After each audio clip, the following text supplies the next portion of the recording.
Tell me, O Muse, the man of many resources, who wandered far and wide across the globe through many turns, eventually returning to his native shore, the Mushroom Kingdom.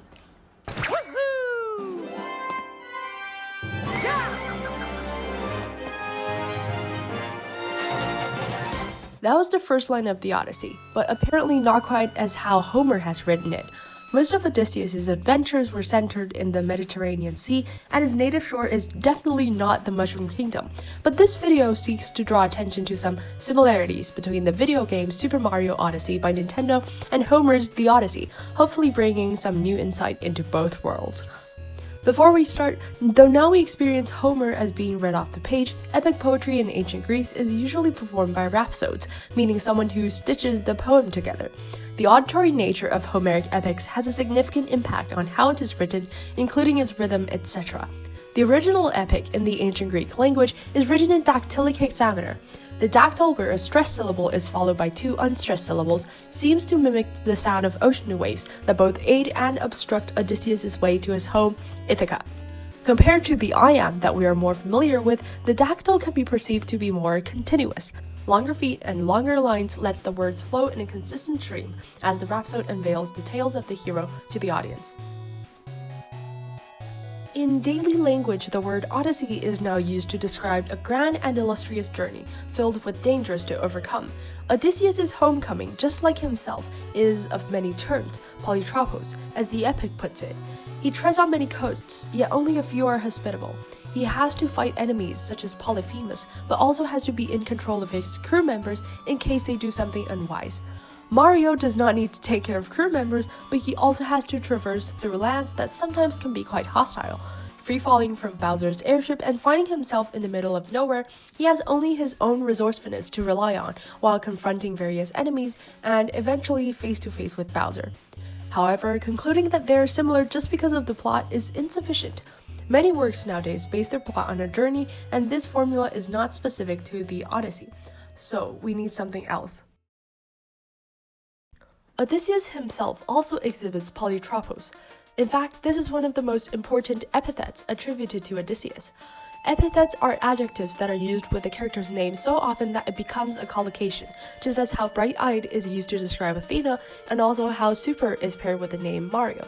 Originally, super refers to the state of Mario after he obtains a mushroom, whereas normally he is just Mario, but now the entire phrase is used when referring to this Italian plumber.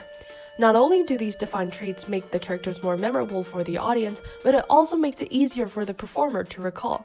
It is convenient to have a handful of these collocations ready to use when the rhapsode has to recite the poem from their mind while also matching the dactylic hexameter. Now back to the heroes. The hat is an essential part of Mario's identity. The same hat appears in every Mario game, with its bright red color and the letter M at the front.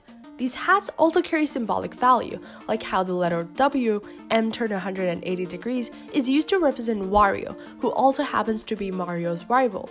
In Super Mario Odyssey, Mario's hat is shredded into pieces at the very start by the turbines of Bowser's airship. His hat can now be replaced by a wide variety of area-specific attire, proving his image to be more versatile than ever.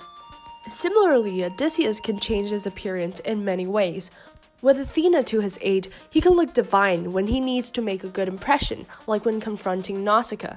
He could also look weak and decrepit in order to evade the suitor's notice, which allowed him to plot his revenge. This flexible identity follows him throughout the entire journey. But his ever-changing visage cannot be sustained forever. Indeed, remaining anonymous could allow him to escape from Polyphemus' cave, but in order to claim the glory of blinding him, he needs to reveal his name, which he did, out of hubris. Odysseus could have stayed on Calypso's island. However, though he is mainly driven by his desire to return to his natal shore and complete his Nostos, he could also potentially lose Kleos because of his ambiguous disappearance. But this topic deserves a separate video, so I'll stop here. One of the main game mechanics in Super Mario Odyssey is the capture, which stems from the dependence of Mario's identity on his hat. With the help of Cappy, the new magic hat allows Mario to possess the form of a wide range of entities, from T-Rex to frogs and even manhole covers. Perhaps this is an ontological implication of the significance of Mario's hat, that it, compared to other features like his body, eyes, and beard, contains more essence of Mario's character. By compressing all his consciousness into the hat and throwing it onto other entities, Mario can gain the abilities of each species and solve puzzles based on how well he can utilize his new forms, thus proving him to be resourceful. Odysseus is also capable of embodying many animal traits, hence he is of many changes. Animal imagery is remarkably plentiful in the Odyssey. 136 similes are used in the Odyssey, and more than a quarter is related to animals.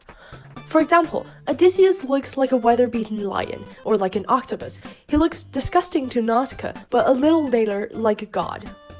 One of the animal images that is worthy of mentioning is the lion. The lion is commonly used in both the Iliad and the Odyssey to represent martial glory and power. It is a typical symbol and nothing to be surprised about, but in the Odyssey, there is one instance where it is particularly noteworthy. Unexpectedly, Penelope is also compared to a lion in the story, and the phrase polymetis can be applied to her too. She abides by the Greek idea of hospitality, but still manages to retain her fidelity under the pressure of the suitors. Surrounded and threatened by these unpleasant guests, her plot was to weave and dismantle the cloths she was working on in order to stall them without creating immediate conflict. She serves as the paradigm for an ideal wife, but through the lion simile, we can see how she might parallel Odysseus in her wit and cunning. In this passage, we see Penelope as the lion displaying both vulnerability and ferocity, who, instead of springing to action or backing off, chose to ponder to face the situation. In this other passage, the entire family is described to be lions, highlighting the similarity between Penelope and Odysseus' personality. The imagery of the lion is neutralized to one that is not strictly masculine or martial, but so that it could be adapted to different gender roles while still making sense. Yet despite her many instances of wittiness and competence, we still encounter all kinds of skepticism and paranoia targeted towards her. Not only does the Phaeacian poet-musician Demodocus tell the story of Aphrodite cheating on Hephaestus with Ares, but the speaker of the Odyssey also alludes to the tale of Agamemnon's tragic fate, where he is killed by his wife and her lover upon his return. As readers, we are also tempted to judge Penelope to see if she would do the same.